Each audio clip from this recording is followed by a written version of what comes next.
السلام عليكم ورحمة الله وبركاته. عبد الرحمن شاب محترم مجتهد، شغال نجار في ورشة. وعشان هو محترم ومؤدب، ففي اتنين من اصحابه حبوا يعملوا عليه يعني شو ويتمنظروا عليه. فاتنين مسكوه، وواحد عمل له عملية نفخ بالكمبروسر، يعني بطريقة منتهى في الإهانة. مما أدى إن الأمعاء الداخلية حصل لها تهتك، وطبعا أدى إلى الوفاة. طبعا هنا النصيحة بنقول يعني بلاش موضوع التنمر، وإن إحنا نتكاتر مثلا على واحد صاحبنا أو واحد حتى مش صاحبنا، على أساس إن إحنا اتنين تلاتة فنحب نعمل تسلية، فنتسلى على واحد زميلنا مثلا في شغل أو كده. دي كانت النتيجة يعني. فالدرس إن إحنا كل واحد يحترم ذاته، ولأن طبعا النتيجة مؤسفة للأربع أفراد: عبد الرحمن الله يرحمه، والتلاتة التانيين طبعا أنتوا عارفين مصيرهم هيبقى إيه. نشوف الفيديو ونرجع لبعض تاني. عبد الرحمن نجار دمياطي، عنده 17 سنة، طالب مجتهد وبيشتغل عشان يساعد نفسه. وهو في الورشة 3 من النجارين معاه في الورشة، 2 كتفوه وواحد دخل الكمبروسر الهواء في جسمه وسبب له انفجار في الأمعاء على الفور.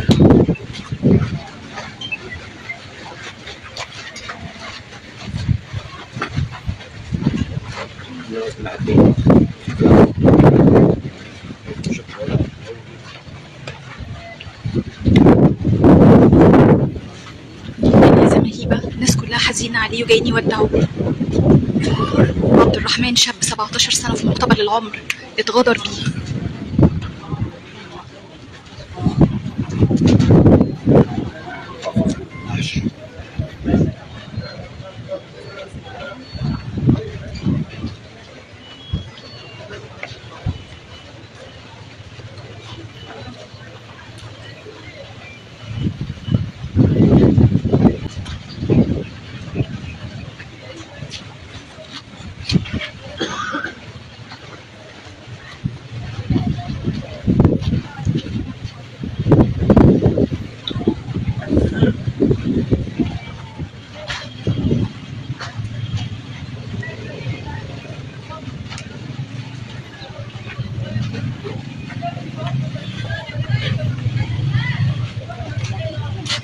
دمياط كلها في الجنازة وجايين يودعوه لمسواه الأخير. عبد الرحمن شاب 17 سنة بيشتغل نجار.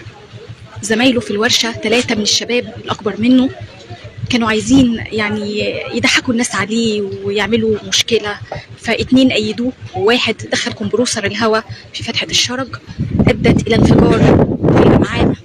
دخل في غيبوبة وتم نقله للمستشفى ولقى مصرعه.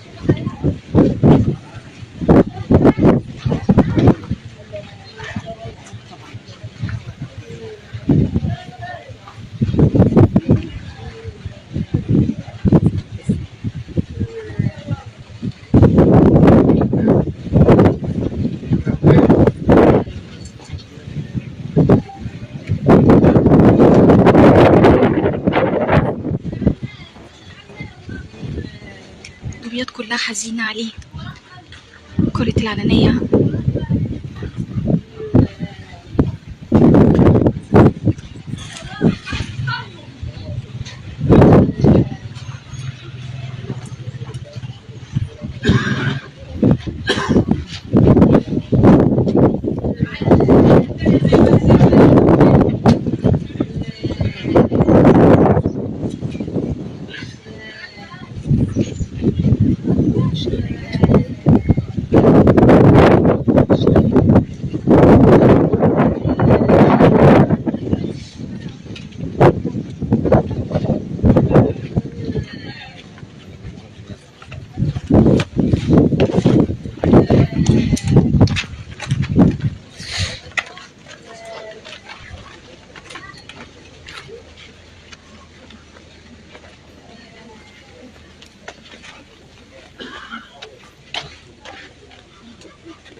إنا لله وإنا إليه راجعون.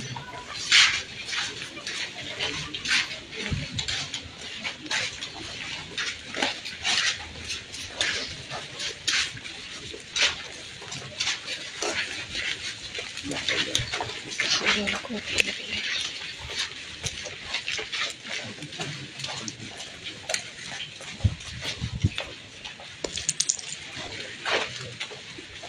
جنازة مهيبة، دمياط كلها حزينة عليه. شاب في مقتبل العمر اتغدر بيه.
سبحان الحي الذي لا إله إلا هو.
إنا لله وإنا إليه راجعون. دمياط كلها جاية تودع فقيد الشباب عبد الرحمن الدقناوي شهيد الغدر.